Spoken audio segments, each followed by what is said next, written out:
ದಕ್ಷಿಣ ಕನ್ನಡದ ಬಜ್ಜೆಗೆ ಪಿದೈ ದೇಶೋಡು ಹಾಳು ಬಜ್ಜೆ ಬೆರಕೆ ಮಲ್ತೊಂದಿತ್ತಿನ ದಂದೆಗ್ಲ ಶ್ರೀಲಂಕೋಡು ಬಾಂಬು ಪುಡತಿನೆಕ್ಲ ಸಂಬಂಧ ಉಂಡು ಒಂದು ಸಂಶಯ ಬರ್ಪುಂಡು ಪತ್ತೇ ದಿನಟು ಬಜ್ಜೆ ಎಡ್ಡೆ ಮುಂಚೆಗೆ ಬಿಲೆ ಏರ್ನೆಡ್ದು ಅಂದಾಜಿ ಮಲ್ತೊನುಲಿಂದ ಕ್ಯಾಂಪ್ಕೋ ಗುರ್ಕರ್ಯರು ಎಸ್.ಆರ್. ಸತೀಶ್ ಚಂದ್ರ ಪಂತೆರ ಕ್ಯಾಂಪ್ಕೋದ ಗುರ್ಕಾರ್ಯರು ಎಸ್.ಆರ್. ಸತೀಶ್ ಚಂದ್ರ ಶುಕ್ರವಾರ ಕುಡ್ಲಡ್ ನಮ್ಮ ಕುಡ್ಲ ದೊಟ್ಟುಗು ಪಾತಿರ್ದು ತಿನ್ಕಾಯಿ ಭಾರತದ ಬಜ್ಜೆ ಬಡಕಾಯಿ ಭಾರತಡು ಎಡ್ಡೆ ಪುದರ್ ಪಡೆತ್ತಡ ಆಂಡ ಪಿದೆ ದೇಶಡು ನಮ್ಮ ಬಜ್ಜೆಗ್ ಎಡ್ಡೆ ಜಂದಿನ ಬಜ್ಜೆ ಬೆರಕೆ ಮಲ್ತೊಂದಿತ್ತಿನ ದಂದೆದಕ್ಲೆಗ್ಲ ಶ್ರೀಲಂಕೋಡು ಆತ್ಮಾಹುತಿ ಬಾಂಬು ಪುಡಪಾಯಿನ ಕ್ಲೆಗ್ಲ ಉಪ್ಪುನ ಸಂಬಂಧ ಬಗೆಟ್ಟು ಸಂಶಯ ಉಂಡಾಪುಂಡು ಪತ್ತೇ ದಿನಟು ಬಜ್ಜೆಗೂ ಬೊಕ್ಕ ಎಡ್ಡೆ ಮುಂಚಿಗೂ ಮಾರ್ಕೆಟ್ ಬಿಲೆ ಏರ್ನೆಟ್ಟು ಗೊತ್ತಾಪುಂಡು ಎಡ್ಡೆ ಗುಣಮಟ್ಟದ ಬಜ್ಜೆ ಇತ್ತೆ ಮಾರ್ಕೆಟ್ಗೆ ಬರೋದುಂಡು ಬಜ್ಜೆಗೂ ಬಿಲೆ ಏರುವುದು ಎನ್ನುದಂದು ಸತೀಶ್ ಚಂದ್ರ ಪಂಡೇರ.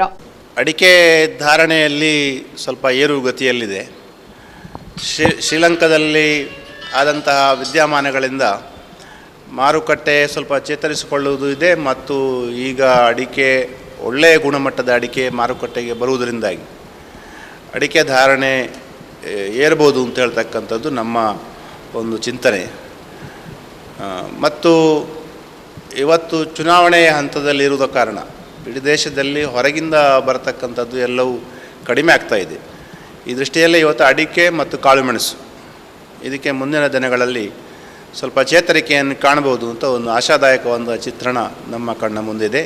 ಇದು ಆಗ್ತದೆ ಕೂಡ ಅಂತ ಹೇಳ್ತಕ್ಕಂಥದ್ದು ನಮ್ಮ ಒಂದು ಅನುಭವ.